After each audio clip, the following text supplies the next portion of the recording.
For the first legitimate time in the Joel Embiid era, it feels the Philadelphia 76ers are at a bit of a crossroads. As the injury issues continue to stack up for the former MVP and plenty of money looming in the future, one has to wonder if a wandering eye could be kept to the trade market. And Zion Williamson's recent emergence, seemingly on that market, complicates the issue even further. I want to break down a pretty wild theory going down, originating from Paul Pierce, so I understand is not the most reliable source on a lot of these, but it does feel there's a bit of evidence stacking up from a variety of kind of reporters around the league and overall just reading between the lines and things that Zion may not be as locked in New Orleans as possible. Now, for full clarity here, I will preface this with I've stood firm in the stance that there is no world in which the Sixers move on from Joel Embiid and improve their chances of winning a championship. I understand the injury concerns, but really the outlook is when you have a top 5 NBA player, which when Joel Embiid is healthy and on the floor, he still fits that criteria, you do not find a way to improve from there. Even if you're bringing back a ton of draft picks, a ton of flexibility, and future pieces,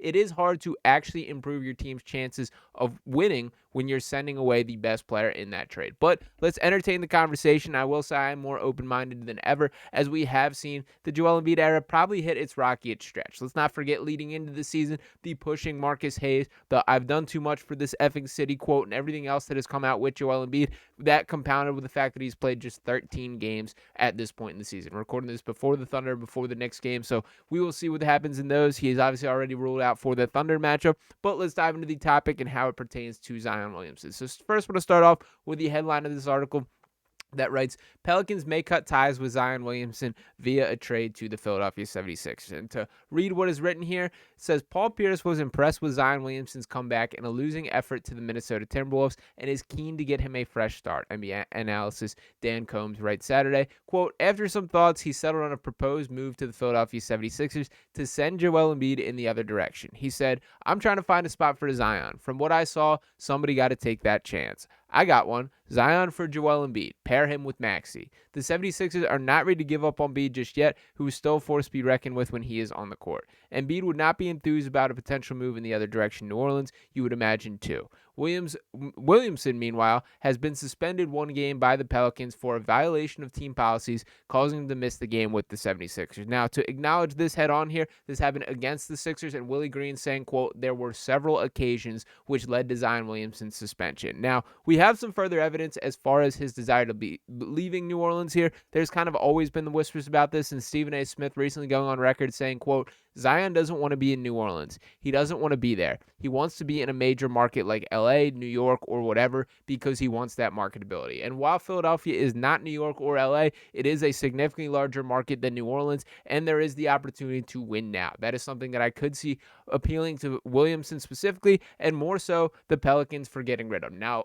for all these conversations, you have to have the conversation of why. Why would New Orleans be willing to pull the trigger to give up on Zion? For starters, this has to originate with some frustrations behind the scene, and you have to imagine that that is the case. For all the complaints about Joel Embiid's availability, these Zion issues are even worse for how often he has been on the floor. And on top of that, he's been more of a head case to the organization. The gaining weight, the injury concerns, the off-the-court kind of weirdness that has gone on surrounding him during his tenure there. But with all that being said, talent is still talent, and he does have youth on his side. Now, to touch on what he's done on the floor this season, has not been his best performance. He's averaging 21.8 points per game, 7.6 rebounds, 4.9 assists, shooting just 20% from three and 45.5% from the field.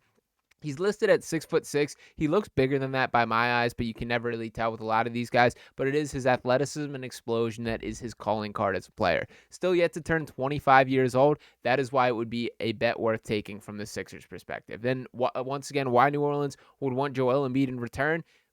New Orleans has a win-now roster, whether we want to recognize it as not. And as much as this has been an even more frustrating season from an injury perspective for the Pelicans compared to the Sixers, if that team is complete with Brandon Ingram, with C.J. McCollum, with Herb Jones, with Trey Murphy, all the good players that they already have in fold there, adding Joel Embiid to that mix would elevate them to a threat in the Western Conference. And particularly when looking at how things match up, a team like the Oklahoma City Thunder, really the only weakness that you could get is attacking on the interior with a player like Joel. Look at the Denver Nuggets. That would be a clear-cut matchup with Nikola Jokic. Now, this is wishful thinking. This is something that would be a risk from both directions here, but it is something that if the frustrations are that deep with Zion Williamson, something I could see the Pelicans considering. And why, for the Sixers' perspective, would I consider this?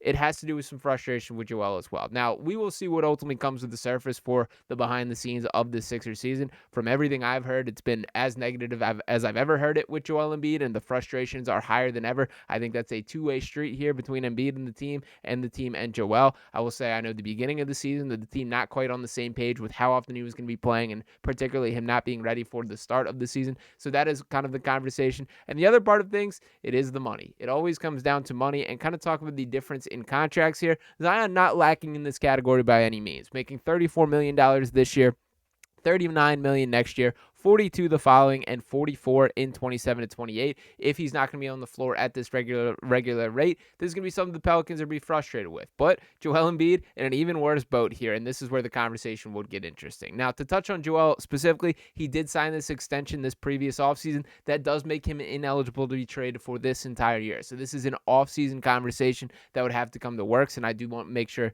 that is emphasized on. So this is not something a midseason trade by any means. We are in it with Joel Embiid for this season, but this is something to keep in mind moving forward. Now, to look at Joel's contract specifically, he's making $55 million next year. He has a $69 million player option in the 28-29 season. Yeah, I think he is going to pick that up. And when speaking about that specifically, if the Sixers can kind of transition this into a next era of their version of Sixers basketball, this might be the one kind of big swing that they could take a chance at. Again, this would have to really be pushed for from some internal frustrations in New Orleans with Zion specifically. And I do believe that that is coming to the forefront. You don't just suspend a guy out of nowhere. That is kind of pretty uncommon around the NBA and for Zion specifically. Now, for Zion, when talking about him on the floor, there is no doubt about the talent. And at 24 years old, a guy who was looked at a number one overall pick, one of these praised prospects that we could believe be one of these next faces of the league, he has not lived up to that. But there are still the flashes in which you see it.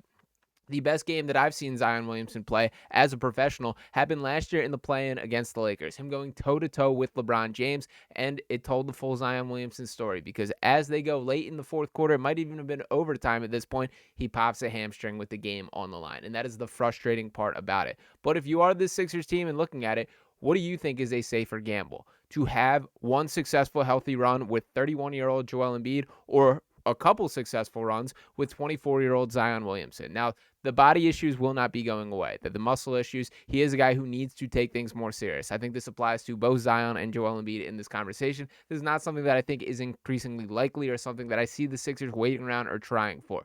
But if that is the type of name that is making its way onto the trade market this summer, that is the type of move that you have to consider. And to walk with and kind of think through this process, think about what these Sixers would look like from here. That you do have Zion Williamson as a potential face. You still have Paul George, who I think can still settle into a complimentary role. And while he's never going to be one of the best bargain contracts in the NBA, he can be completely, I guess, positive in a 3-and-D role alongside guys like Tyrese Maxey, the return of Jared McCain, and Zion Williamson. That's a pretty good four right there. If you have Maxey, McCain, Williamson, and of course Paul George kind of hanging in for that fourth option there, that's a really good four. And Paul George probably still higher in the pecking order than McCain at this point. Maxey, I think, needs some of his shots taken off his shoulders. There's a lot of moving parts that would fully complete this, but something to keep in mind here. So for both sides of this, it's going to have to be built through internal frustrations, with both teams being frustrated with their sort of damaged goods or star who has not lived up to their availability standards that the team has set. But if Zion is a name that is looked at to legitimately be moved,